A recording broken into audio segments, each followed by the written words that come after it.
spoiler warning. You have been warned. So, when we last left our heroes at the end of the Bloodprint, the Black Khan betrayed our heroes. He travels with the Bloodprint and the boy Wafa to his capital of Ashfall, leaving Aryan and Danyar to the mercies of the sadistic Authoritan and his equally sadistic consort Lania, revealed as Aryan's sister. Sania has been captured in Marikand and is a prisoner of the dreaded prison Jaslik. So, with this start to the Black Khan, how will our heroes fare? So the Black Khan starts off where the Bloodprint leaves off, and Ausma Zehanat Khan has a rather interesting challenge before her. In the Bloodprint, the primary point of view we follow is Aryan. There's a few bits with the Black Khan. There's like a little interlude with the Black Khan and Ilya, but the vast majority of the point of view is Aryan's. In the Black Khan, the characters are spread. They have their own little plots and narratives they have to deal with before they can all come together. So, Khan has to expand the narrative. She has to incorporate more points of view characters and juggle these points of view and these narratives together as they slowly come back together. So first let's handle Aryan and Danyar. They are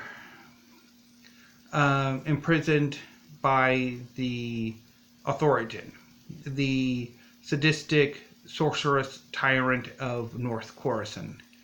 He tortures Danyar daily. He takes his blood for arcane rituals, and he seeks to use Aryan's knowledge of the claim for his own benefit. And things at his court proceed until a breaking point where he is eventually dispatched. And Aryan and Danyar manage to flee the Authoritan's capital of Black Aura back to central and western Khorasan. Sania is a prisoner of the dreaded prison Jaslik and is eventually freed by members of the Basmaki resistance who seek to overthrow the Authoritan. Once Sania is free, they gradually go to join with the Aryan and Danyar. Meanwhile, the Black Khan, Rook, is heading towards his capital of Ashfall, hoping to arrive before the armies of the Talisman can cut off all access roads and surround the city for a siege. So, the main thrust of this book is Aryan and Sania trying to get the Bloodprint back and return it to Hera, where she feels it should be. And the Black Khan seeking to use the Bloodprint to defend his city.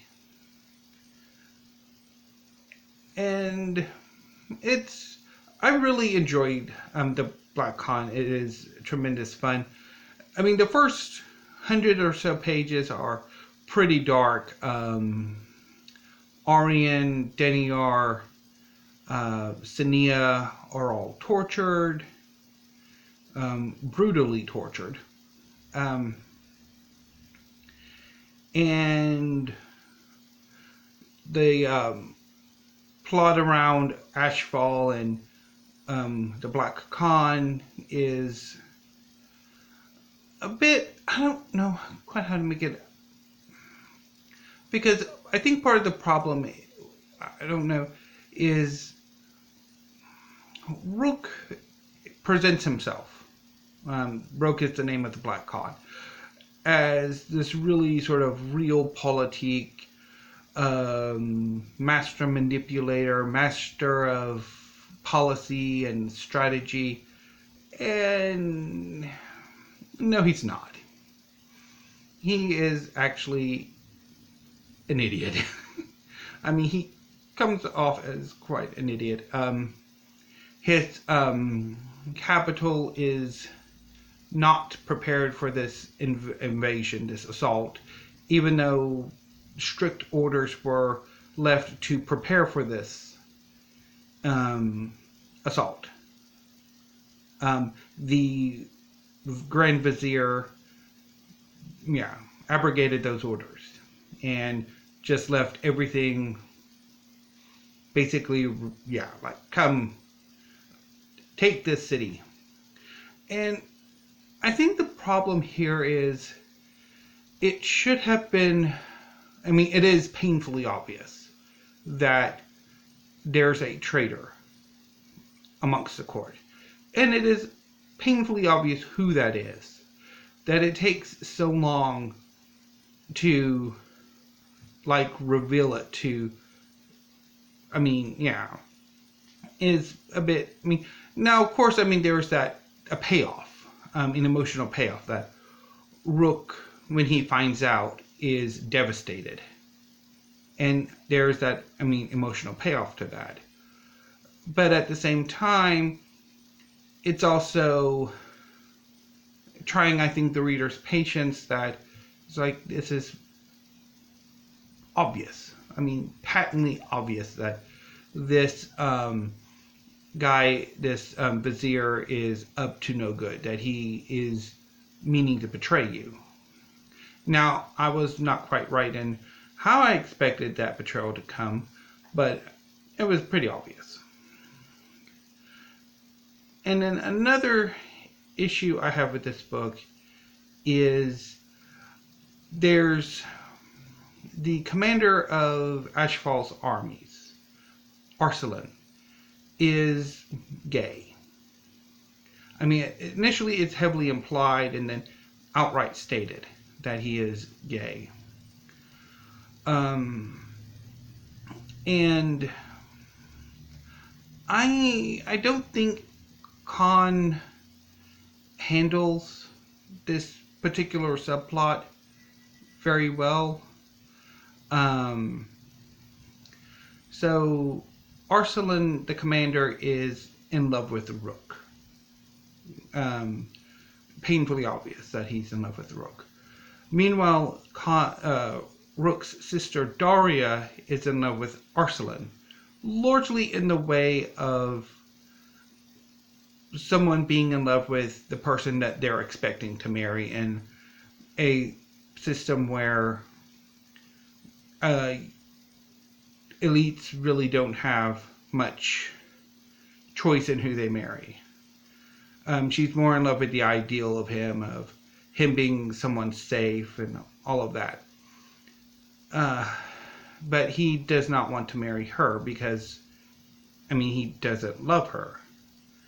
And he eventually agrees to marry her because her brother commands it. And I don't know, there are scenes, particularly when Daria is acting out. She's a young girl who would like to be more than she is. And the court, her brother, deny her ability to reach her full potential. Which it is clear, if she were given the opportunity to go to Hera to study, she could do great things. Perhaps even be slightly more loyal to Ashfall's interests than to Hera's. It wouldn't be the first time a companion, had an agenda not quite in line with her sisters. But anyway, and there's a confrontation between Arslan and Daria that doesn't quite sit well, I think, ultimately. And then there's the this confrontation. Rook does something monumentally stupid. I mean, it's the best of intentions. He wants to save his city, his lands, but he just goes about it in absolutely the worst ways imaginable, to a point where no one should have any sympathy for this dirtbag after half the crap he pulls. And he basically excoriates Arslan in the most brutal way possible. And it's just, again, why exactly are you in love with this monster? It's just like... And then at the end, tragedy strikes. The princess is killed, and there's a pointed comment that neither Rook nor Arslan loved her the way she should have been. And I'm not entirely sure whether Khan is intending, like hyping up the drama, and also trying to touch on the source material that this world is rather quite homophobic. Even with this really strong feminist organization, the Council of Hera. But then at the same time, Orion is present for this rather ugly confrontation, and she's like, yeah, my interpretation is the one is love, and you will eventually find love and all that. I don't know, it's kind of like an uncomfortable moment, or those scenes are, I think, rather uncomfortable, because in a way it does touch on two of the more pernicious narrative tropes that queer characters and queer readers are forced to deal with one being cure your gaze, which there seem to have been bits of hints of that in some of Arslan's interactions with Daria, and then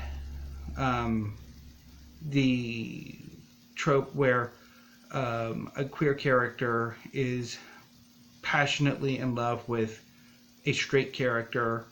The straight character knows it and basically utilizes that love to the fullest hilt, just completely exploiting the character who loves them, which Rook does to Arslan. And just Arslan not capable of really breaking away from this really toxic, abusive relationship. So that was, I think, probably my one issue. And I think the romance does kind of have a bit of a problems here too. Because, by this point, Orion she's in love with Daniel, or Daniel's in love with her. So just try to drop this whole